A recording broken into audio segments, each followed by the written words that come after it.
I need $5 million because I want to buy bread for my sister. Our 5-year-old grandson stole the title deed to our house. He said he wanted to feed his sister because she was hungry. Even though our grandson himself was thin and hungry, he seemed determined to get a large sum of money for his sister. How did it come to this? While bewildered, I tried to protect my grandchildren and wanted to consult my husband, but I'll throw them in the slammer. My husband, face red with rage, terrified our grandson. What's going to happen now? My name is Nancy. My husband, Jason, and I retired in our 50s and were enjoying a leisurely life. Hey, Nancy, please. Our household budget is tight again this month. Seeing my daughter-in-law smiling while bowing her head only superficially, I felt weary. My son John and his wife Amy moved out of our house 3 years ago and were living with our 5-year-old grandson Harrison and our 2-year-old granddaughter Mary. Since they lived in the same town as us, Amy often came to our house, seeking financial help. They always seemed to be in need of money, making me doubt if they were really working properly. I became worried about my grandchildren and asked several times to see them, but there was always some excuse, and I couldn't meet them. Come on, Nancy, you have plenty of money to spare, don't you? You know, Amy, money doesn't just come out of nowhere. But you both do stocks and investments, don't you? That's the reason my husband and I were able to retire in our 50s.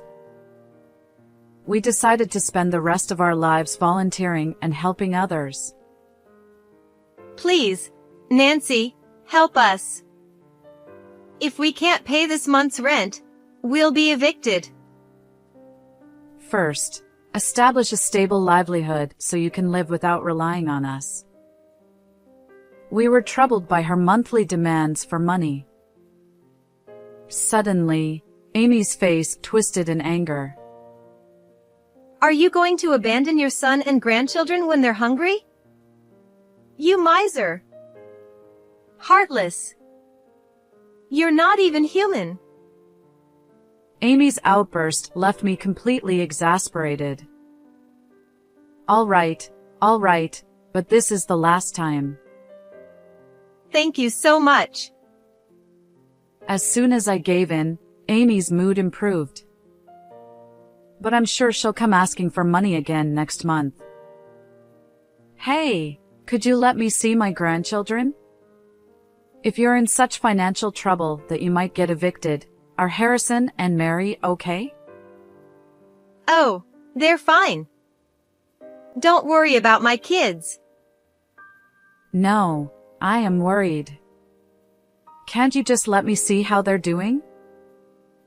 Besides, she had just admitted that they were hungry. Seeing my suspicion, Amy looked annoyed again. Could you stop meddling in other people's family affairs? We're family, aren't we? Just because you lend us money, don't get too high and mighty. Ugh, how patronizing. I was annoyed by her words, but I tried to continue negotiating. Eventually, Amy relented and said, I'll talk to my husband. Later, my son contacted me and said, We're sending our 5-year-old son over. The last time I saw my grandson, he was 2, so I was eagerly awaiting our reunion. Then, my 5-year-old grandson Harrison came to visit us. It's been a long time. Do you remember your grandma?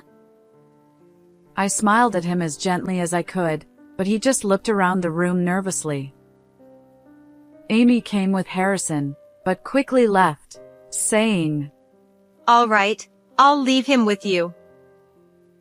Of course, he would be anxious being left alone in an unfamiliar house.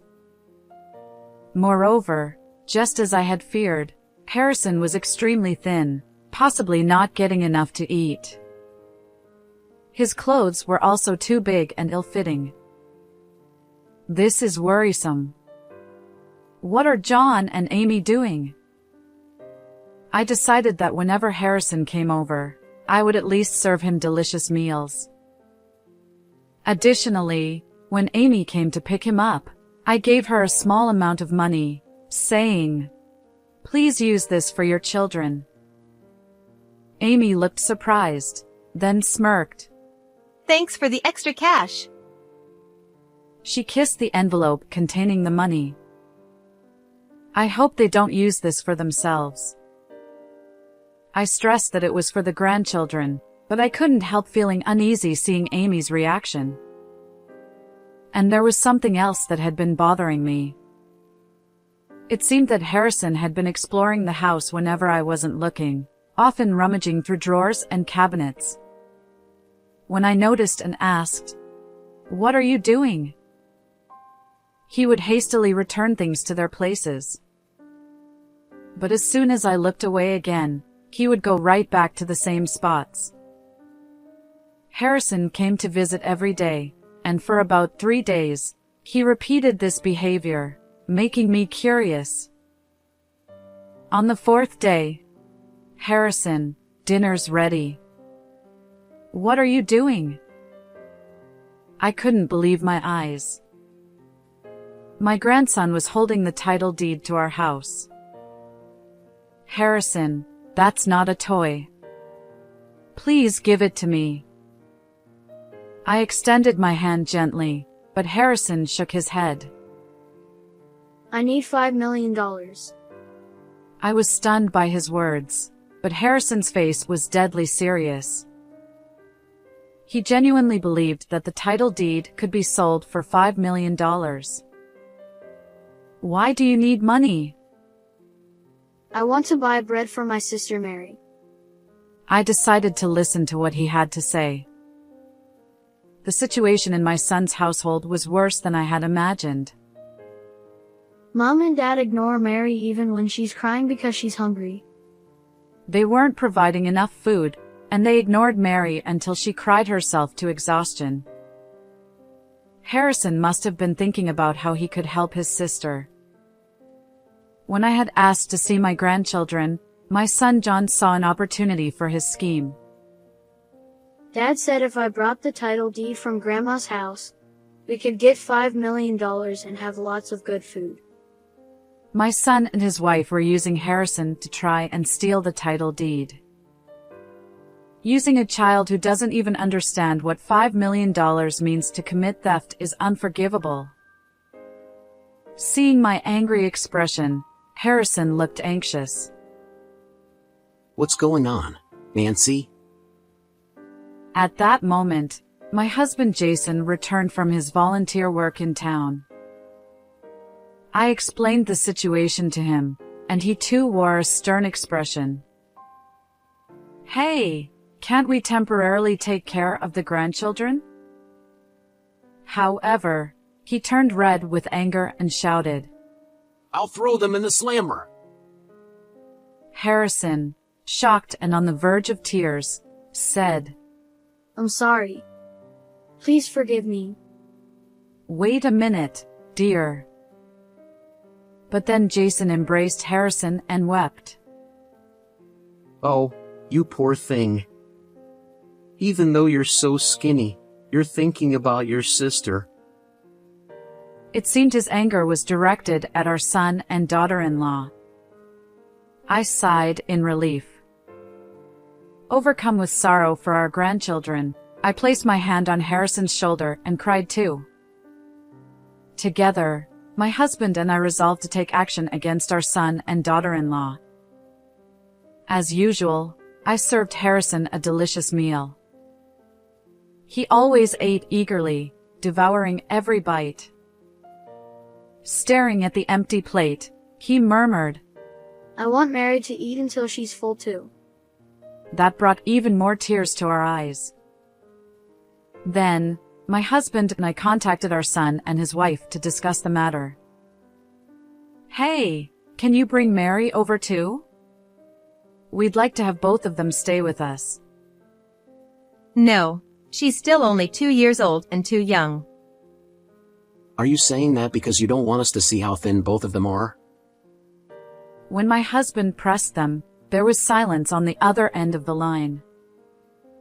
Hey, stay out of our family's business, will you? I can't just ignore this situation. You're trying to take our kids away from us. You monsters. Amy started screaming again, making any conversation impossible. In the end, she didn't come to pick up Harrison, so he stayed with us. She was probably afraid of my husband and decided it was too difficult to take Harrison by force. Despite being rebuffed by our son and daughter-in-law, we persisted and gathered evidence of their neglect. 3 days later, we went to John's house unannounced. What are you doing here? Get out! We're here to take Mary into our care. We told you to stay out of our family matters. Our visit caused an uproar. Harrison was staying with a neighbor, and Mary was napping at the time. Despite the commotion, our granddaughter slept soundly. We have proof that you haven't been properly caring for Harrison and Mary, I said, glaring at them. They seemed momentarily taken aback, but quickly regained their composure.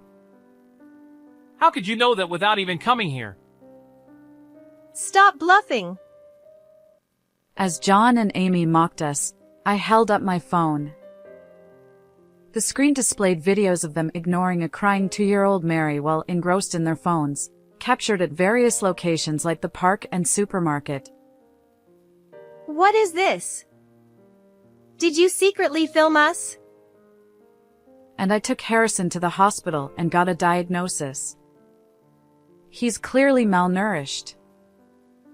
How do you have so much time for this nonsense? Must be nice to be retired and bored. They insulted us, but it was clear their confidence was waning.